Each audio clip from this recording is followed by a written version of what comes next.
राजनीतिक रूप से भारत बटा हो सकता है, लेकिन सांस्कृतिक रूप से भारत हमेशा एक रहा है।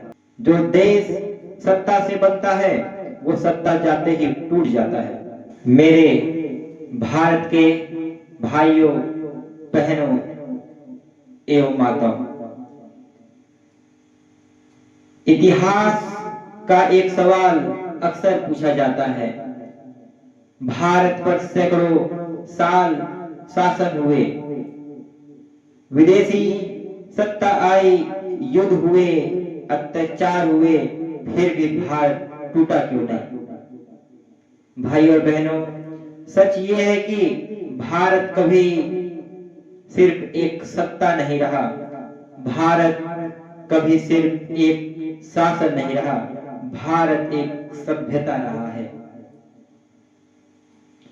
मुगल आए, सिंहासन बदले, राजा बदले, राजधानियां बदली, लेकिन भारत की आत्मा नहीं बदली। भाई और बहनों, क्योंकि भारत की जड़ें किसी ताज में नहीं थी, भारत की जड़ें गांव, गुरुकुल, भाषा, परंपरा और धर्म में थी।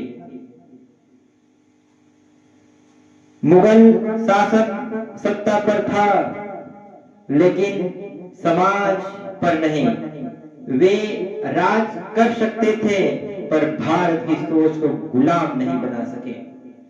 भाई और बहनों, यहाँ किसान खेत में और खेत से जुड़ा रहा, सत्य से जुड़े रहे और साधारण जन अपनी संस्कृति से जुड़ी रही। भारत की ताकत तलवार में नहीं, उसकी आत्मा में है। जब जब सत्ता ने दबाने की कोशिश की, भारत ने भक्ति आंदोलन खड़ा कर दिया। कबीर, तुलसी और मीरा और गुरु नानक ये तलवार नहीं थे, लेकिन साम्राज्य से भी ज्यादा शक्तिशाली थे। भाई और बहनों, राजनीतिक रूप से भारत बटा हो सकता है, लेकिन सांस्कृतिक रूप से भारत हमेशा एक रहा है। यहाँ भाषा अलग थी, वेशभूषा अलग थी, राजा अलग थे, लेकिन चेतना एक थी। मुगल काल में भी राम कथा गुजती रही, गीता पढ़ी जाती रही, तीर्थ चलते रहे, त्योहार मनते रहे। भाई और बहनों, यही कारण है कि जब मुगल सत्ता कमजोर हुई, भारत खड़ा मिला, बिखरा नहीं। जो देश सत्ता से बनता है वो सत्ता जाते ही टूट जाता है, लेकिन जो देश संस्कृति से बनता है वो कभी नहीं टूटता।